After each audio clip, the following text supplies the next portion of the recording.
Hi guys, it is Thebubblelush, and I am not going to cry during this vlog.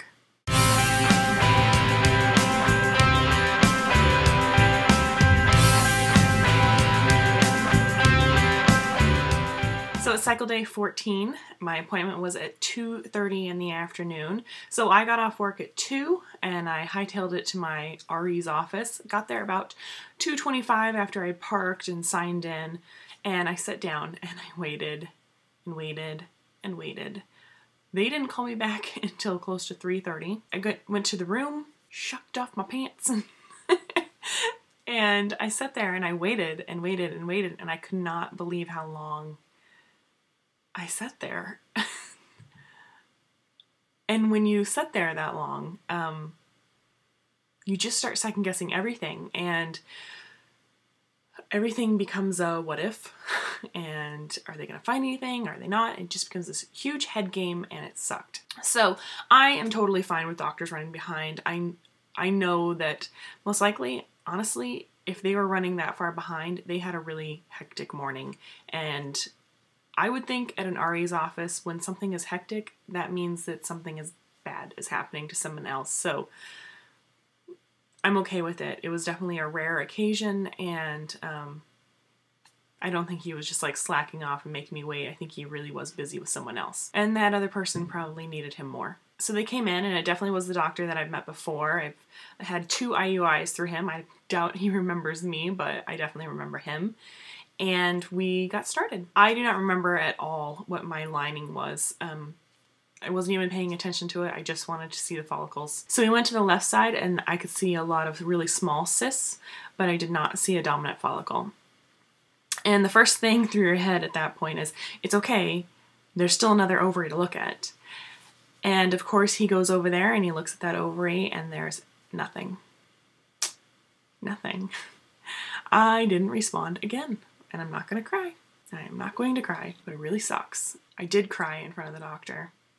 I couldn't help it. I couldn't stop it. I'm going to stop it now, though.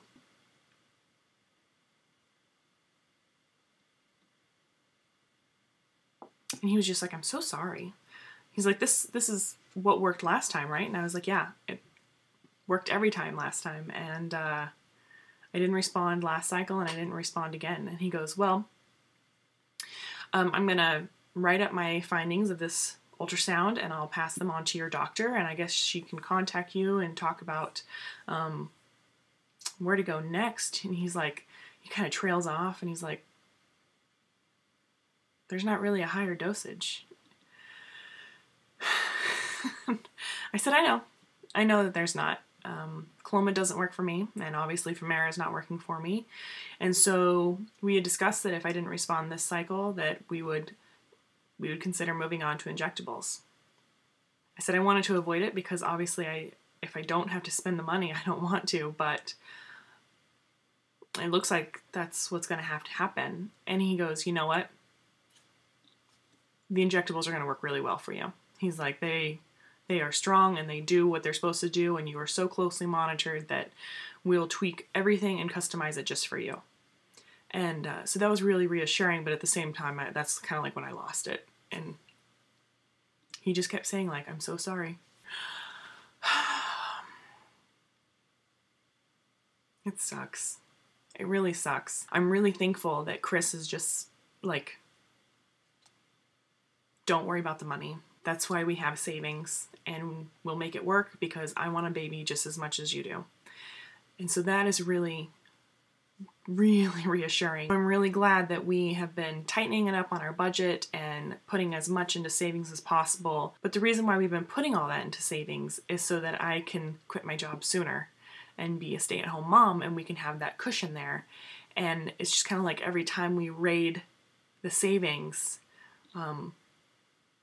I have to work longer. And again, it's not that I don't want to work, it's that I want to be home with Hannah. So that balancing act of financial stability and being the type of mom I want to be a stay-at-home mom, I want to spend my time with Hannah. And everything just feels like it's getting pulled away. I'm not gonna cry. So anyways, I'm just having a pity party. pity party for one, and I know that it's okay. I know that it is okay to have a pity party every once in a while. It is okay. Because this part of it sucks. But the thing is, the resilient side of me, the side of me that does not like to be a victim and that will do anything to win when I care about it, is okay with it. Because you know what? Injectables are going to work. I'm going to respond to injectables. In fact, my ovaries do not even stand a chance. Like, the injectables are just going to kick my ovaries' butt. And they are going to produce fabulous follicles whether they want to or not, because I want them to. So, anyway. Thank you guys so much for supporting me. And I think what I'm going to do now is take a little bit of a break from the DailyLush, because obviously the cycle has been canceled.